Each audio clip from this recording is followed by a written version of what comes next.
Hello, world. It is us. We're back. Two chicks, one One vibe. vibe.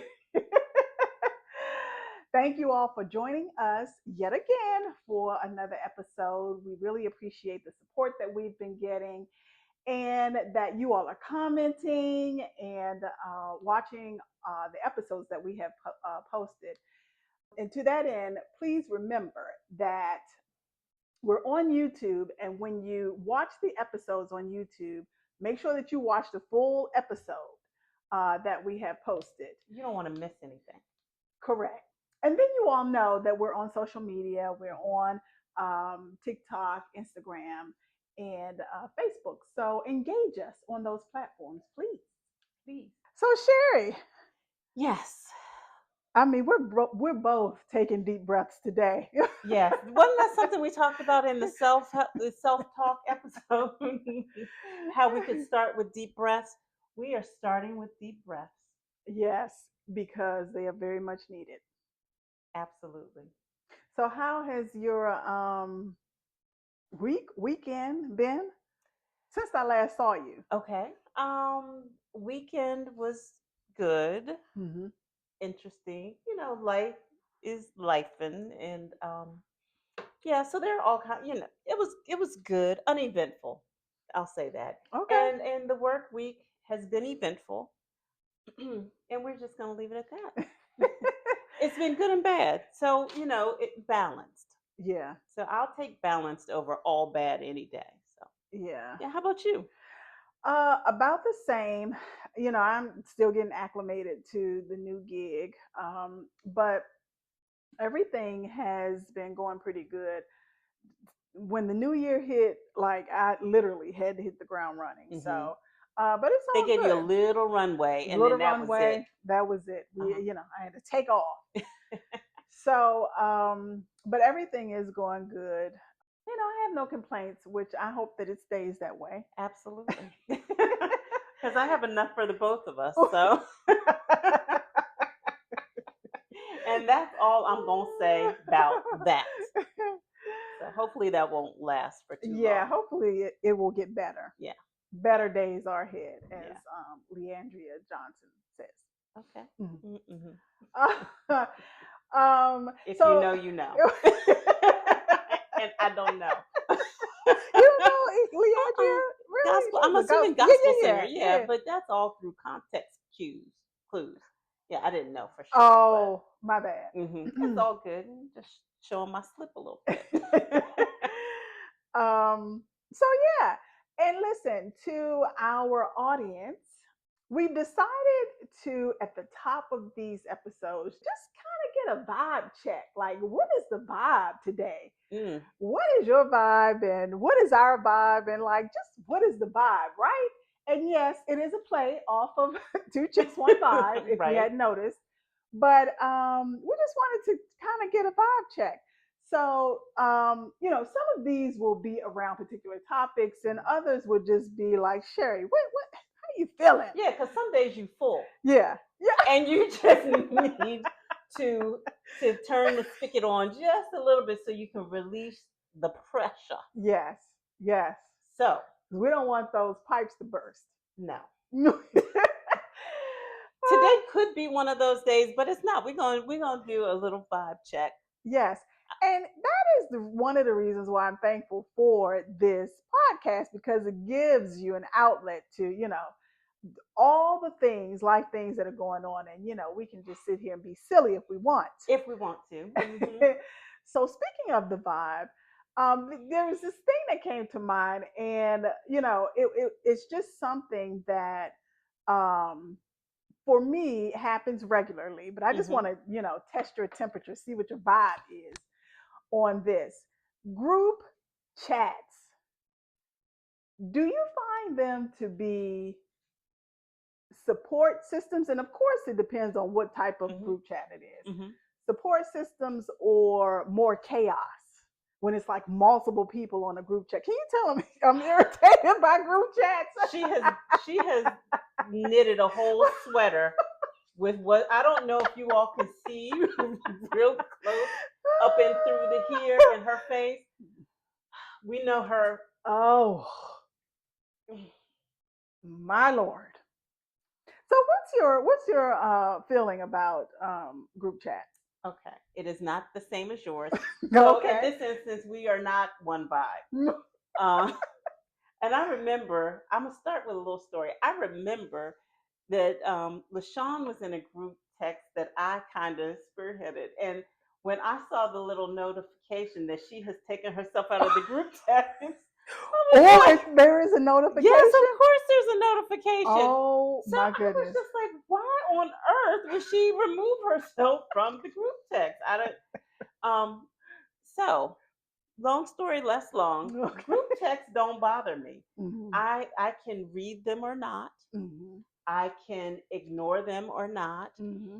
Sometimes there's, especially with the unknown numbers, they tend to publish all kinds of weird things and pictures and stuff. And so I'm like, ooh, who's the little baby? And stuff like that. You just have Yes. no idea. And it just absolutely doesn't bother me. Not only does it not bother me, I am perplexed as to why it would bother anyone. Like especially since you have the ability to turn the notifications off, so you're not inundated with the pinging for that particular group. I don't understand why it's such a problem. Okay. That's Yeah, okay. yeah. I mean, you can wonder I why. but I would love if you could. Oh, you. Oh, I'm okay. asking you because you were the one with your forehead knitted together. Listen, it's too much. Yes, because you have people set group texts around a particular topic, That's right? right.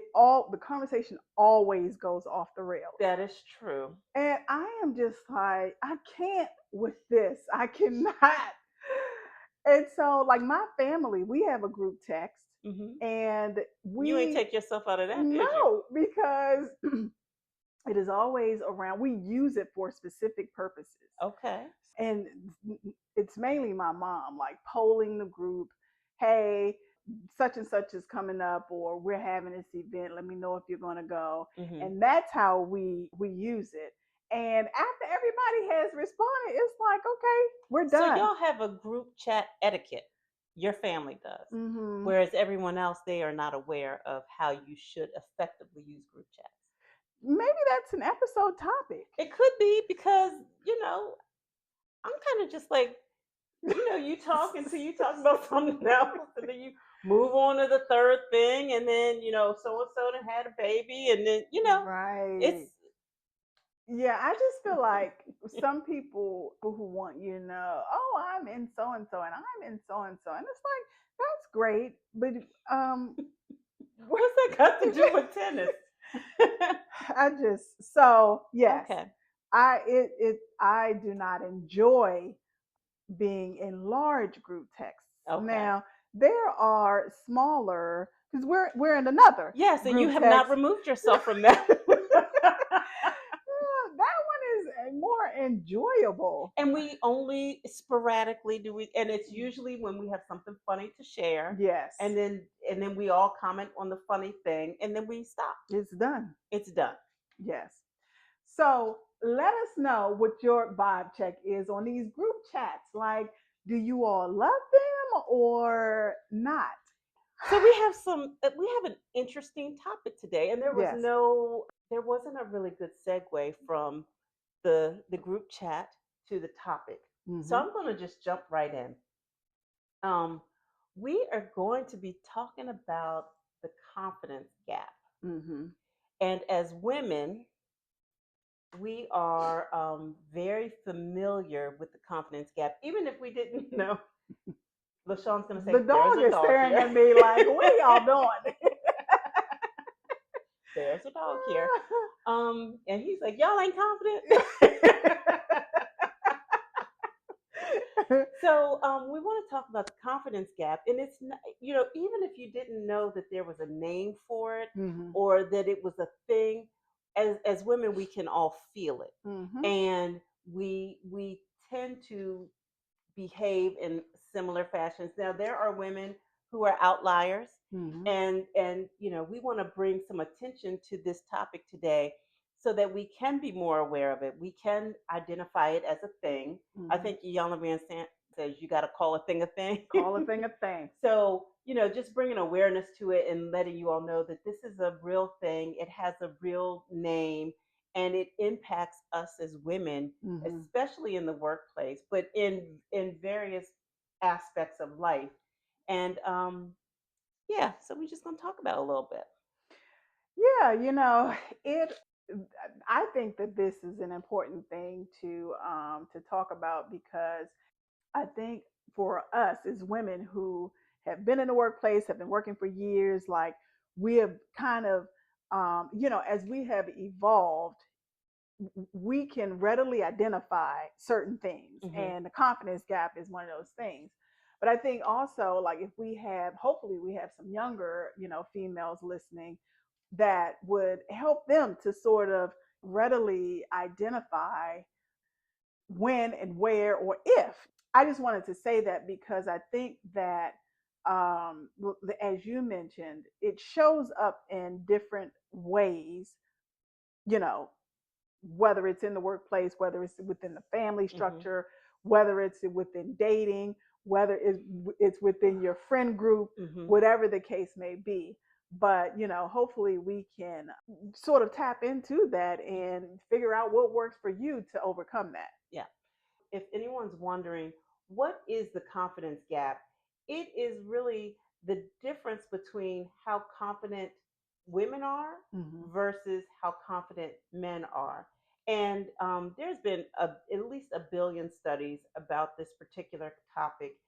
And, one of the common things you guys may have already heard about is that a man only needs to feel about 60% confident in a topic, in a job posting, Mm.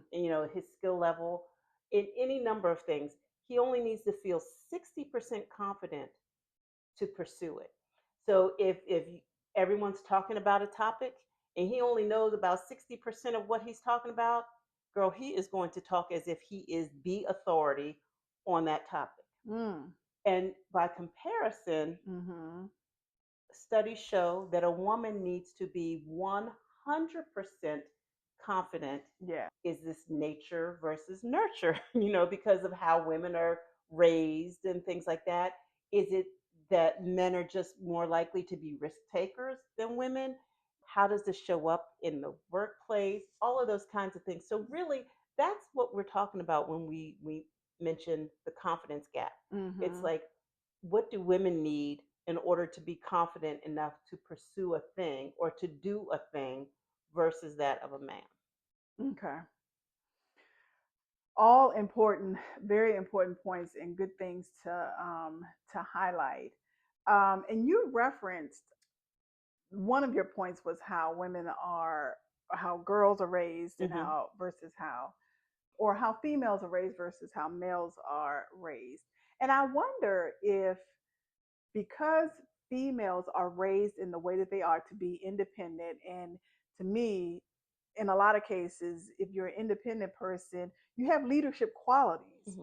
Hmm. Um, but is the underlying thing to that whatever you do, you need to be 100% sure that you're ready to do it. You know what I'm saying? Like, there is the underlying thing that, in order for you to be that leader or for you to be independent, there needs to be some level of safety and some level of security.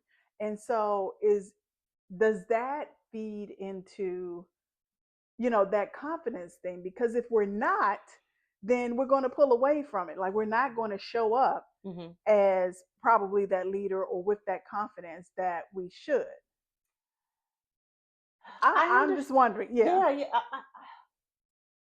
I don't know, Mm-hmm. um, because I see the socialization of when girls slightly different. I Mm-hmm. mean, of course, nowadays girls are raised to be more independent, pursuing college, advanced degrees, pursuing any kind of career. All of that stuff still is very much a part of our society now. Mm-hmm. So that's one aspect of it. Mm-hmm. However, girls are still socialized to be polite, to if you speak out, if you're too boisterous, if you're too outspoken, then you're bitchy or you're aggressive Aggressive. or you're angry. If you're black, then you're angry. Yes. And so, but those same qualities and traits in boys are applauded, Mhm. right? So I wasn't thinking about it so much from the independent perspective. I Mhm. don't think that those traits are impacting the confidence gap as much as that socialization of girls need to be polite, girls can't be too pushy, girls can't be too aggressive, girls can't be know-it-alls. Even though there's a lot of girls that I know that are know-it-alls, and they should be. Like, I know some women who are just ridiculously smart, Mhm. and they could speak on a whole bunch of different topics with absolute certainty, Mhm. but it still comes off as know-it-all as opposed to, boy, she's really smart, which is how a man would be viewed. So I think that that's part of where this confidence gap comes from, is that we are supposed to be quiet, we are supposed to be accommodating, you know we don't want to be perceived as pushy or just Mhm. too much. Mhm. uh, so I think that's the rub. Yeah, I would agree with what you're saying, and it has a lot to do with, I think, our level of confidence is very connected to our self perception, Mm-hmm. which varies based on gender, Mm-hmm.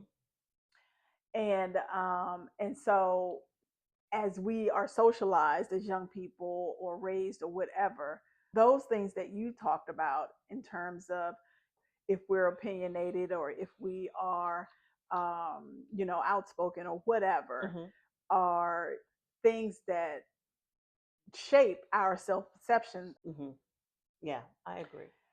And so when we come up on against society and how they perceive it, that is where I think the issue of confidence, and the confidence gap comes into play. Yeah, I mean, and it impacts women business owners.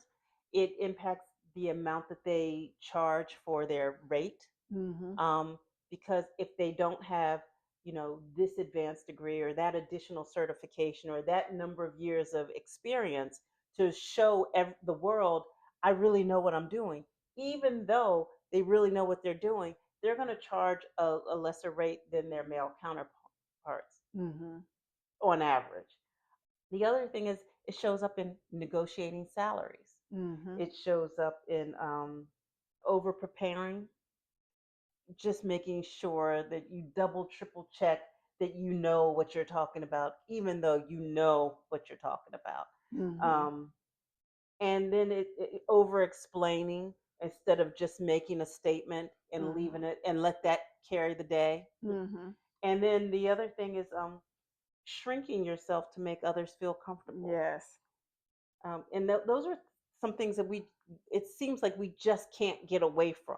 Is it an issue of comparison? Because we've So, talked about that in the past. yeah, even with the salary Hmm. negotiation or even, around the boardroom or the meeting room or whatever, is it that we're comparing our it is, in my opinion, that we're comparing ourselves to the people that we see around, the table, or we are looking at other businesses and or perhaps looking at I don't know how other people are handling their businesses and maybe what they're charging or whatever. I'm not sure, Yeah. but I feel like the basis of it also, is that we're comparing ourselves to other people, and comparison always breeds discontent. That's 100% true.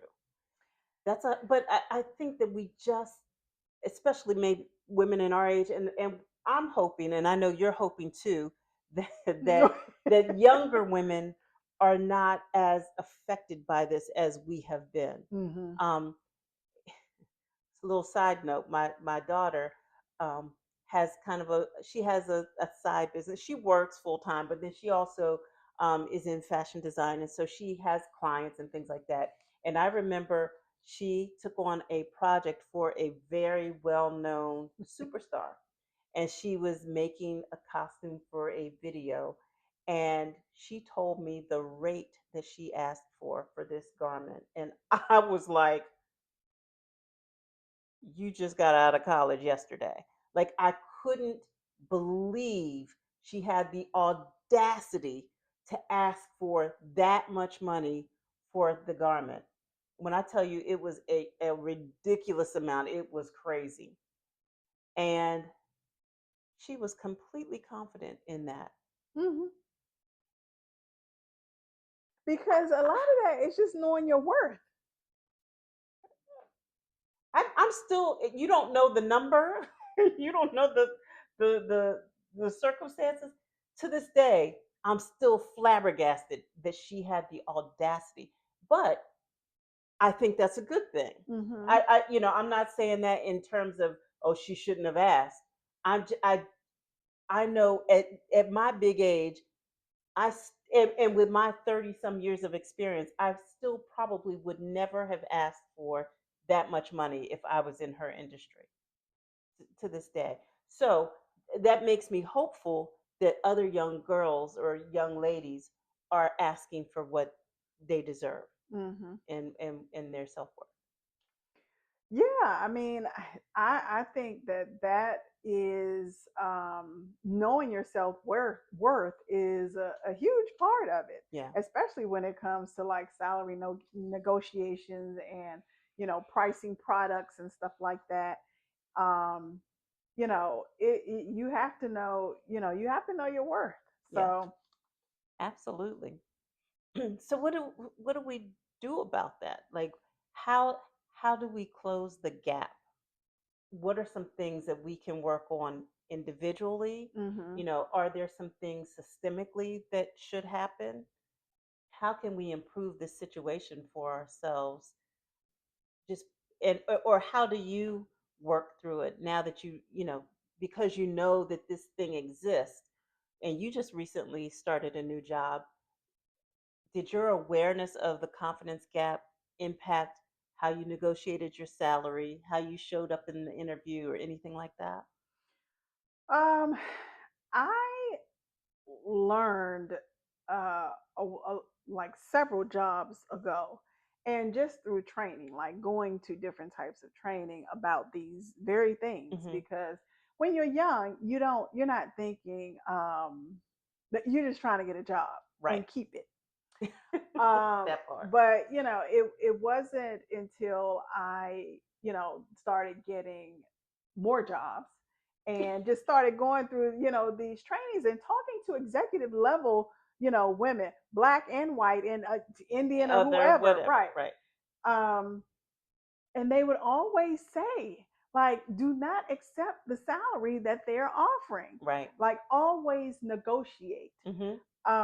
And I mean, negotiate to the point where you're thinking about things like signing bonuses Hmm. and your retirement, all of these things, because that is all a part of your compensation. Right. And so that was just something that, and yes, they can say no. Of course. And you already don't have that job. Exactly. So it don't matter. So and you make the decision that is right for you in your Hmm. situation at the time. Right. But that when you do that, when you actually do that, you feel more confident. Hmm. But it's scary. Yeah. And one of the interesting things about this confidence gap is confidence is a learned skill also. So it's not that some people are born with it and some people It's not aren't, a and it's personality. not a personality. Yeah. You're not doomed to always have low self-confidence. It is a skill that you can work at. It's a muscle just like everything else, where you can develop and show up differently. Mhm. um, but the other thing too is that it's not all internal, Mhm. right? So you have your own confidence level, but because of how our society is set up, because of how girls are raised and boys are raised and socialized, there are some inherent biases too, right? Hmm. So people, when they look at that, you know, vocal woman and she's bossy, or if a woman, I know I have filled out self-assessments, you know how like with this whole review cycle and stuff like that, you got to do your own self-assessment, blah blah Hmm. blah. Hmm. And I have been very hard on myself on how I show up. And then when I read what the boss said, I was like, well, damn, who is he talking about? Like, wow, is that how I present? It was shocking. It, It was positive. it was positive, Oh, but it okay. was shocking that it was so positive, because I was giving a very critical self-assessment. But but when we do those kinds of things, Hmm. then the person that we are doing it with is like, oh, well, Is this maybe what you think of maybe yourself? I'm wrong. Maybe you aren't doing all those things right. And so then they start to undervalue you as well. Or if you don't speak up in meetings, and not just in the workplace, but we can even say in relationships too. My friend said that he was in a relationship with a woman. She was a physician, and she told him, sometimes I get the impression you want me to just sit down and shut the F up. Mm. And I'm sure a lot of men feel that way, especially for women who don't play small, Right, who have an opinion. right. Eh, Yeah, that right there is a whole another bottle of Tito's that just or tequila, whatever your drug of choice. yeah. So there are a couple things. One is that when you started talking about your the self assessment Mhm. example, that sometimes we could be our own worst enemy, Of course, absolutely. and we're digging the hole ourselves. Like so, no one Right. else would have to dig it. And no one needs to see your slip. I mean, I pulled my skirt up so that they could see for everything. Like, why would I do that? That's just a bad idea, period. Yeah, yeah, So yeah. And so I think a large part of it is internal, though. And it, you know, what it connects back to a previous episode about self talk yeah. and being intentional about talking positively to ourselves, because that's really a part of building confidence, also. And extending grace to yourself, because if you are taking the appropriate amount of risk, you should fail Hmm. at some things. And Hmm. so back to that self-talk episode, extending grace, taking a deep breath before you ask for the salary that you really want, or before you express your opinion to your partner, you know, or Take how whatever. many breaths now? One At or two? least three when you're dealing with the other side. God help us. Yeah, but so yes, it definitely connects. The self talk piece definitely connects. And also back to your question about how do I work through it, I have to talk to I have literal conversations with myself. And especially if I am going into an environment where I'm the only black, you know, female, or the only black person, I have to really talk to myself. Like in all transparency, I have to have some conversations with myself to say, listen, first of all, watch your face. Listen, she need to say that just when she leave her house.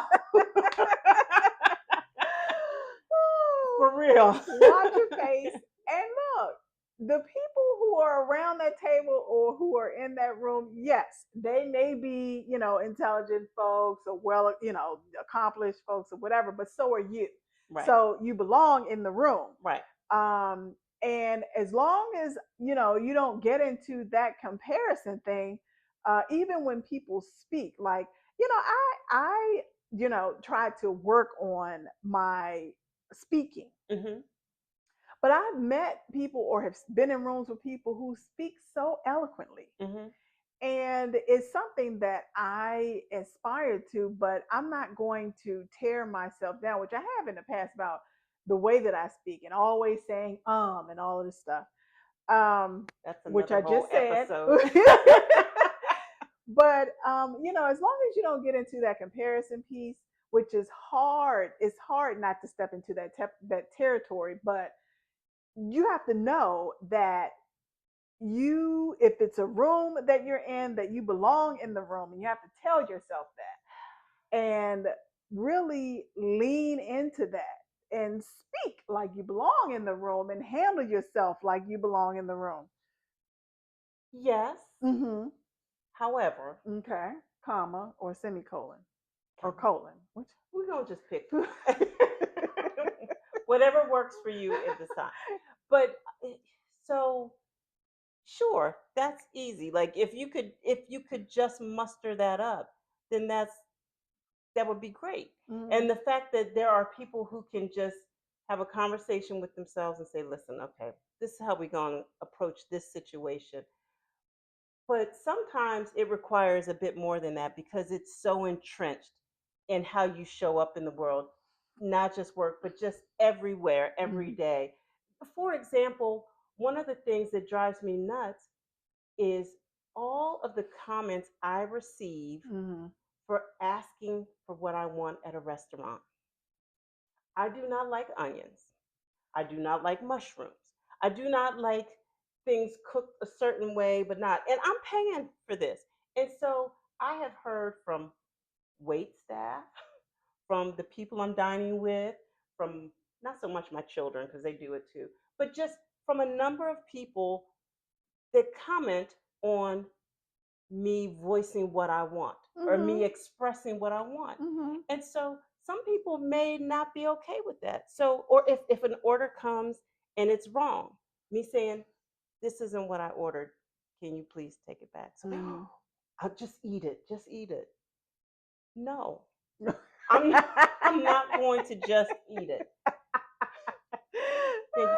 But it's more than just so those are areas where I think you can start practicing something as simple as asking for what you want in a restaurant. Mm. And so I think that it's bigger and scarier when your livelihood is on the line, right? Mm-hmm.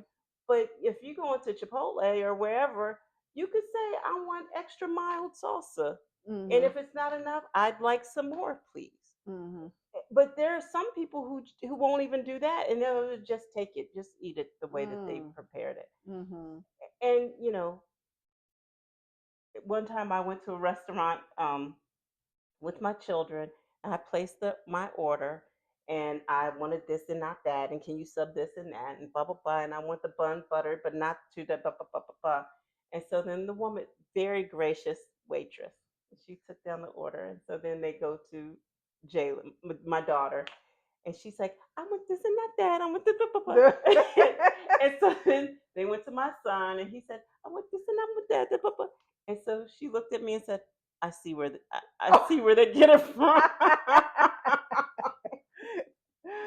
But that's how I raised my kids: is to be vocal, ask for what you want. When they were going to the doctors, and I didn't just do this for my son; I did it for my daughter. I was like, "This is your body. You should go to the doctor and have questions Mm-hmm. about your body. And if there's something you're concerned about, you should ask." And so from a very early age, I was trying to intentionally train my children to speak and be their own advocate, Mm-hmm. right? And so for people who haven't had that kind of upbringing, Mm-hmm. it is daunting to go into a meeting, and when and sometimes meetings they can get off the rails quickly, and everybody's talking about a whole bunch of foolishness. And if you are the sole voice of reason in the room, there are a lot of women who aren't going to speak up Mm-hmm. out of fear, out of maybe I shouldn't. Well, if everyone else thinks this and I'm the outlier, maybe I'm wrong. And so you have to unlearn years, decades even of behavior that has just been entrenched. Yeah. But you raise a good point about how you raised your children Hmm. because, everything that we're doing now is, you know, That's how my daughter asked for that ridiculous amount of money. She was like, "I'm asking." yeah. And but for some people that is not the case. Like they Right. didn't have that parent to instill that type of confidence in them, and it shows up in the boardroom, in the meetings, in the dating relationships, in Eating the what you don't friendships. want at a Yeah. restaurant. And so it does take years of unlearning. And so it for me and for a lot of our generation, that realization of what it is, what the confidence Mm-hmm. gap is, didn't come until Much later in later. in Yeah. our careers, where Mm-hmm. we had had these experiences, whether it be work, whether it be dating, Mm-hmm. whether it be through friendships, or Mm-hmm. whatever the case Mm-hmm. may be. Because our parents did what some of what you were saying in terms of whatever is given to us, take it. Right. No, thank you. And Hmm. so, in thinking about how to start closing that gap, um, just a couple of things that I thought were interesting. It says, speak before you feel ready. So, Mm. not, and what's meant by that is you don't have to be 100% sure Mm-hmm. before you speak on a subject or a topic or whatever. Mm. And I have a habit of saying, when I speak on things, I may say, I'm not 100% right. I'm not 100% sure of this, but this is what I believe. And Mm-hmm. I don't know if that's a coping mechanism for to give myself permission to speak about a thing before I am 100% sure, Mm-hmm. or I may say, I'm only about 75% right on this. Or you may want to double check this, but this is what I believe. Mm-hmm. And even that is almost playing small, because it's rare when I speak on something with authority and I don't know anything about it. I Oh, don't do well, that. excuse that. No, No, I'm just I playing. I'm just right, playing. and but I very rarely do that because we women are trained to know a thing 100% before we Mm-hmm. really speak, Mm-hmm. and so the way that I've kind of gotten away from that is just being upfront. I'm about 50% right on this, or I don't know 100%. Well, I think a part of confidence is transparency. That yeah, that's true too. So to me, it's just being transparent Mhm. and not trying to fake like, Right, oh, I know, you know. right, right. So, That's true. So another thing that I think is really important about closing that confidence gap is replacing sorry with thank you. And this one has even said to me on the tennis court, "What are you sorry about?" like, what you, but you, there, I've played with multiple people who they miss a shot. Sorry about that. Sorry. Listen, we're out here. Like, what are you sorry about? And you did, and I say to people now, I do say sorry. So so I'm being a bit hypocritical. But when someone says sorry to me over and over again, I'm like, "Oh, did you intend to hit it in the net?" And they say, "No." I'm like, "Then why are you sorry? Unless you It's tell me a you trauma meant to hit it." response, though, It is, I think. from playing with people who you Another got. episode, because seriously, and what? Okay, can we take a pause for the cause? Can I just let me take off my glasses and Why look did into? we mention tennis? Let me look into the camera. And this is for all the tennis players out here. When your partner hits a ball into the net and you turn and you look at them, you scold them, you roll your eyes, you breathe deeply out of sheer irritation, that's why you hit the next three into the net. Hello. So stop doing that. It's rude, it's ignorant, and you ain't no better than they You're are. not a professional. None of us, and professionals do it. So please stop that. You are being ridiculous. Yes. And it's no checks being handed out. That part. So what you upset about? Stop it. And we Now say that back to our regularly scheduled program.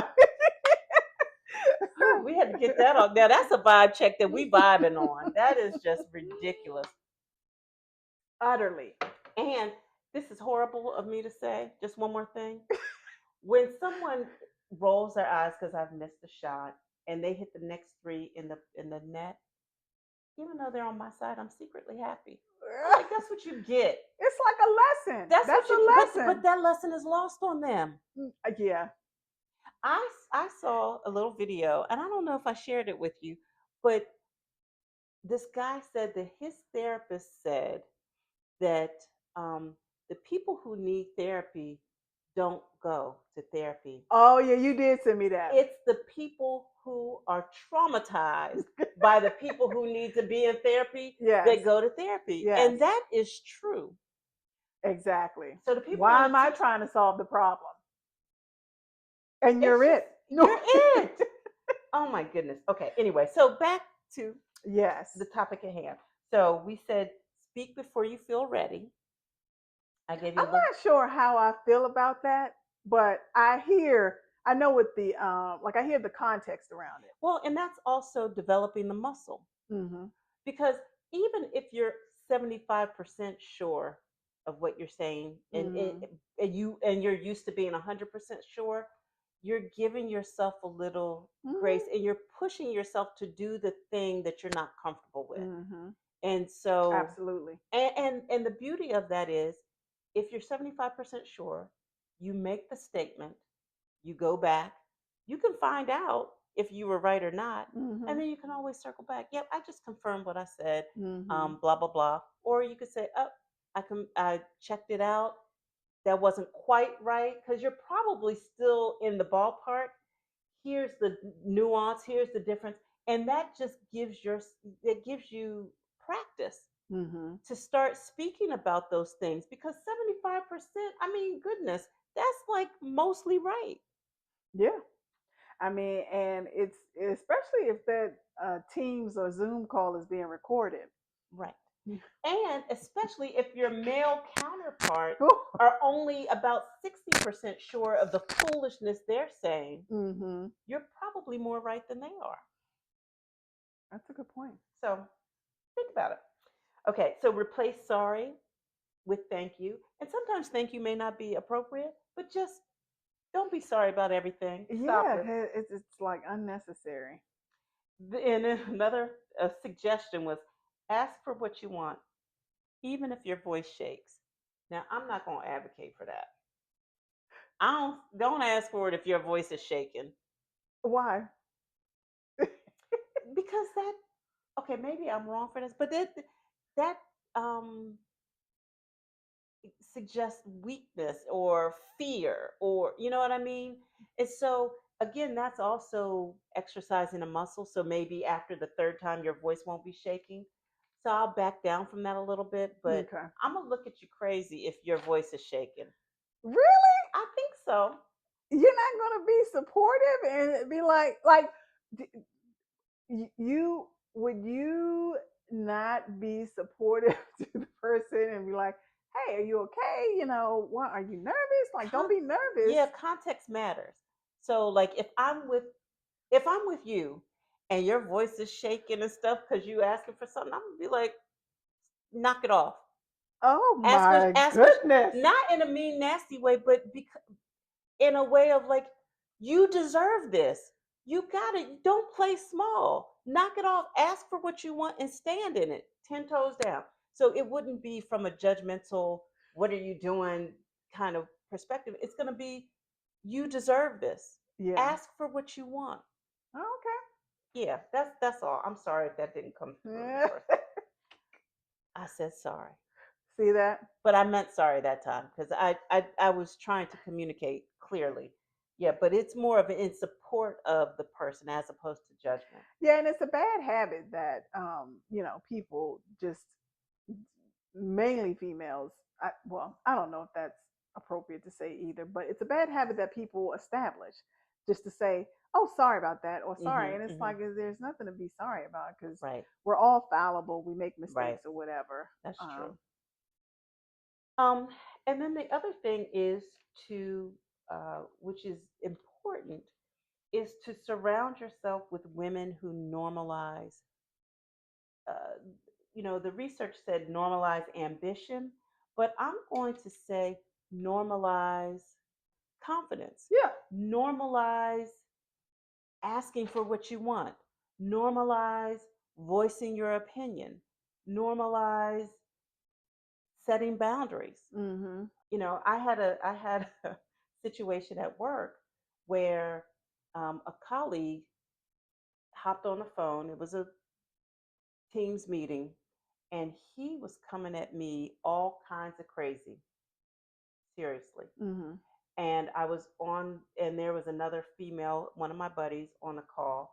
And so as he's coming at me crazy, I was like, not in 2026. Because a lot of times I can ignore people and just be like, whatever, let's just get down to business. And, Mm-hmm. you know, and so I said to him, is today, I said, is now a good time? He's like, yeah, yeah, it's a good time. We need to go ahead and talk about this. I said, well, I can tell by your tone it's not a good time for you. Would you like to reschedule the meeting? Oh, I'm so sorry. No, no, no, I'm sorry. Sometimes I could just be an asshole. I'm sorry. I'm sorry. No, let's go ahead and have the meeting and blah, blah, blah. Okay. And we had the meeting and everything was fine. Mm-hmm. Everything was fine after that. And then I talked to my girlfriend, coworker buddy on the back end.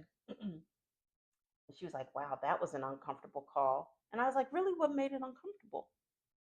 Because I'm thinking what's uncomfortable is for him to be talking to me like he's crazy. Mm-hmm. That's uncomfortable. I merely suggested we do it at a later time. Mm-hmm. But him talking to me crazy was not uncomfortable. But me saying, not today, Satan, that was uncomfortable. I just find that really interesting. Did you said that out? You said I that. didn't say not Oh, today, but Satan. the fact that you pulled him up, like, had to gather him because his attitude Well, was. and I didn't even feel like I was gathering him. I just suggested that now wasn't a good time for him. Mm. So yeah, why did she feel like it was uncomfortable? But that is, I think that speaks to her level of confidence in that type of situation, or the lack thereof, because clearly she wouldn't have done that. She wouldn't have pulled him up like that. Yeah, yeah. I can't speak to that really, but just not in 2026. I have enjoyed these people already.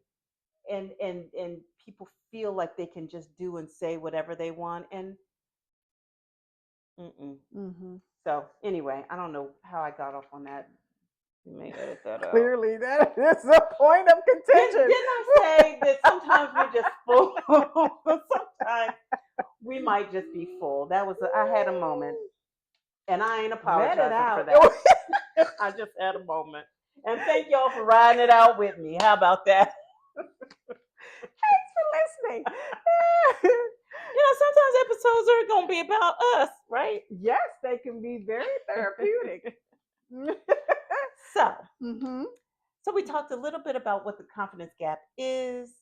We talked a little bit about our experiences with it, what we've seen out in the world, and things like that.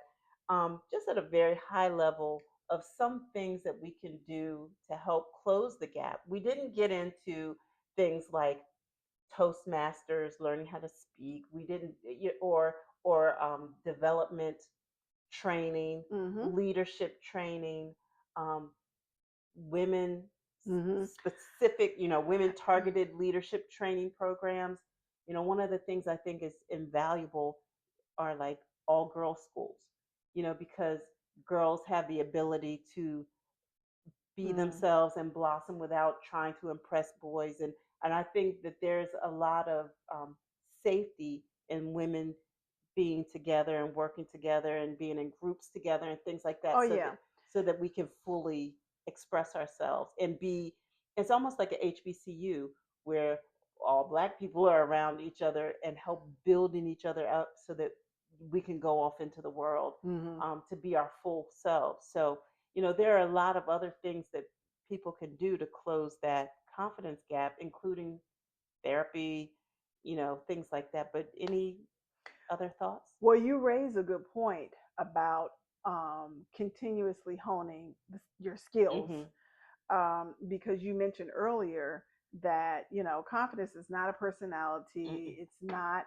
something that you inherently um, come Mhm. into this earth with, and so it's something that needs to be built within yourself. And so honing your skills through different types of training, like you mentioned, or reading books, or Mhm.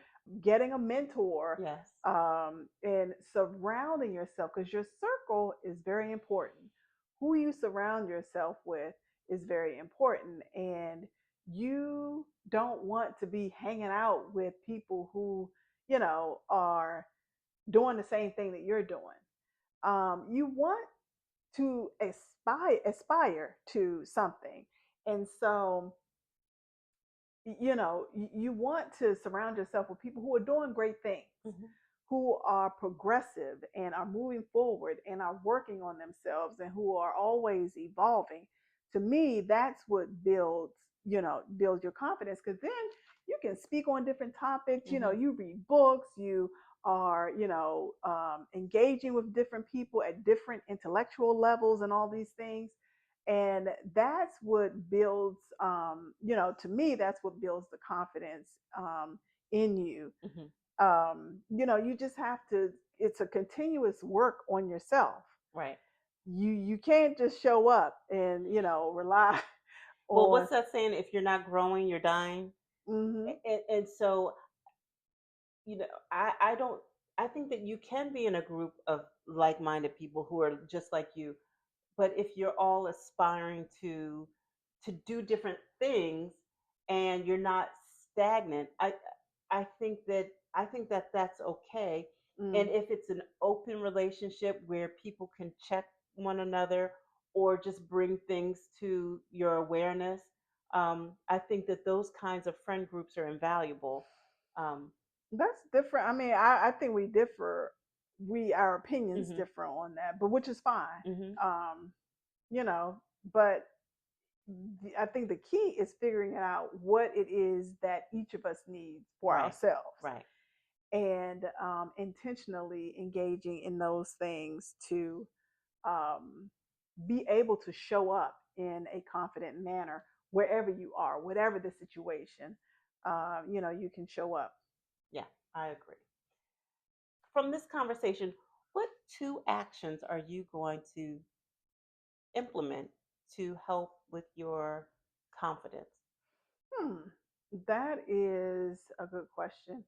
I feel like I need to, just based on, so I just started a new position. I mentioned that at the top of the episode. And so there are new things that I am learning. Hmm. And so it became very clear to me early on that there is some more like training that I need to do in order to be able to intelligently communicate about these things that I'm doing, Mm-hmm. and to communicate about what is happening industry wide, Mm-hmm. as it pertains to these things. So definitely engaging in training, whether the job pays for it or not. Like it's And what that I is that know I need important to to do. you? Uh huh. Yes. And the other thing, I'm gonna just be real transparent and honest, Hmm. is that I'm gonna work on my speaking, Hmm. because you all may not hear all the ums because it's going to be edited. However, it's a Some. lot of them. So I'm working on it. And that is a point of like that contributes to my lack of confidence as it relates to my speaking. Hmm. So I just want to take it to, the next level. So those are the two things that I can, commit to. Good. Now, audience, we want you to hold LaShonne Oh, wow. accountable. because and I would like the same for me. Mm-hmm. So I think that one thing that I can benefit from is a mentor. I've never had a mentor. I think that I could benefit from having a mentor, um, now. Mm-hmm. So that's one thing. I need to find one and engage them and see if that's something that they are willing to do. And then the second thing I'd like to do is also related to my speech, and that is to be more succinct. Because I will tell a story and I will go on and on and on. And oftentimes that's edited out too. Uh, because I'm like, don't nobody want to hear all that. And for some reason in my mind, that was important to share. Um, but just to be more succinct, Mm-hmm. because that also Mm-hmm. portrays more confidence, as so I don't have to explain everything. Mm-hmm. So those are the two things. So I definitely would love it if the audience could hold us both accountable. You for your speech and removing some ums and development, Mm-hmm. taking some development courses. Me finding a mentor and engaging one, and being more succinct. Okay. Okay. That sounds realistic. Mm-hmm. And for you all, we want for you all to let us know in the Please. comments what two things that are realistic goals for you all that you will do to help boost your confidence. Absolutely. Great. And to that We're gonna wrap this puppy up. end, Thank you so much. This was really this just doing the investigation for this and the research and all of that was just eye opening. So it's a great topic idea, LaShonne. yes, great topic idea. And so to our audience, um, see, um, to I'm our gonna leave that one audience, in. thank you all for tuning in. Again, make sure that you all check us out on YouTube and Mhm. make sure you watch the full episode and comment. Remember that we are on all social media platforms. We're on Facebook, we're on TikTok, we're on Instagram. And so engage us there as well. The other thing that we should let them know is that we are going to start doing lives. And, No editing. no editing. And it'll give us, because we're excited about engaging you all. It's a new year. We Yeah. have a ton of topics we want to talk about. We've gotten comments and feedback from folks, and just really excited to see what's to come. Love to engage with you guys a little bit more. You all have great topic ideas. You have great suggestions. Shout out to Renee. Things that we want to implement, things that we want to do just to improve ourselves. Mm-hmm. So it's been a really good beginning, and we Mm-hmm. just want to keep pushing forward. And so we're going to do lives. I'm very nervous. Sean's going to hold my hand through the whole thing. Yeah, see my eyes right now. Very excited, but looking forward to it. Yeah, it's going to be great. And so look out for that. We will let you all know. We'll post on social media to let you all know when we're planning to do the lives. Yep. So keep an eye out for that. But until then, thank you all for tuning in. Thank you Yes. for watching, and thank you for commenting. Until next time. Ciao. Thank you for joining us for this episode of Two Chicks, One Vibe. Remember to subscribe to our YouTube channel and to like, share, and follow on all social media platforms and Spotify. Let us know what you think in the comments, and we will see you all on the next episode.